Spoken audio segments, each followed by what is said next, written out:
உலக நாடுகளை உலுக்கிக் கொண்டிருக்கும் ஈரான் மற்றும் அமெரிக்கா இடையான போர் பதற்றம் இப்போது அதன் உச்சகட்டத்தை எட்டியிருக்கிறது. இனி உங்களுக்கு காத்திருப்பது பேரழிவுகள் மட்டுமே என்று ஈரான் விடுத்துள்ள பகீர் எச்சரிக்கை சர்வதேச அரசியலில் பெரும் பரபரப்பை கிளப்பியுள்ளது. ஈரானின் அணுசக்தி மையங்கள் மீது அமெரிக்கா தாக்குதல் நடத்த திட்டமிட்டு வரும் நிலையில் அதற்கு ஈரானிய ராணுவம் மிக கடுமையான மற்றும் அச்சமூட்டும் பதிலடி கொடுக்க தயாராகி வருகிறது. ஈரானின் காதம் அல் அன்பியா தலைமை அலுவலகத்தின் செய்தி தொடர்பாளர் இப்ராஹிம் அல்பிஹா அமெரிக்காவுக்கு விடுத்துள்ள இந்த எச்சரிக்கை சமூக வலைதளங்களில் காட்டுத்தீயாக பரவி வருகிறது. அமெரிக்கா ஒருவேளை ஈரானின் அணுசக்தி மையங்கள் மீது குண்டு வீசினால் அதன் விளைவுகள் மிக பயங்கரமாக இருக்கும் என்று ஈரான் எச்சரித்துள்ளது. எங்கள் நாட்டின் புனிதமான இடங்கள் மீதோ அல்லது அணுசக்தி மையங்கள் மீதோ அமெரிக்கா கை வைத்தால் அது நரகத்தின் கதவுகளை திறப்பதற்கு சமம் என்று ஈரான் திட்டவட்டமாக தெரிவித்துள்ளது. இந்த தாக்குதலுக்கு பதிலடியாக பிராந்தியத்தில் உள்ள அமெரிக்காவின் எந்த ஒரு தளம் வசதி அல்லது அதன் நட்பு நாடுகள் கூட தப்பிக்க முடியாது என்று ஈரான் கூறியுள்ளது. யார் முதலில் தாக்குகிறார்கள் என்பது இப்போது முக்கியமல்ல, உங்களின் அழிவின் கதையை சொல்லப் போவது யார் என்பதுதான் இப்போதைய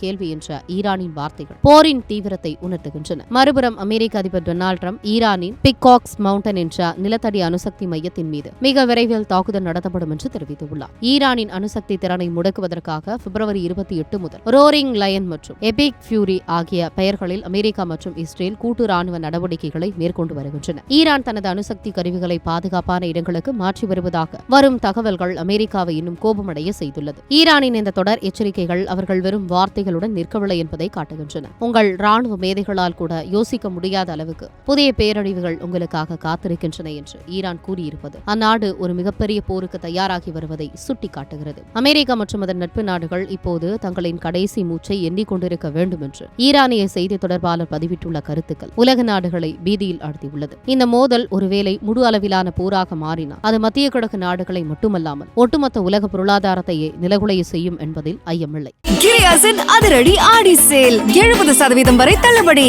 கிரியாஸ், இது நம்ம ஃபேமிலி.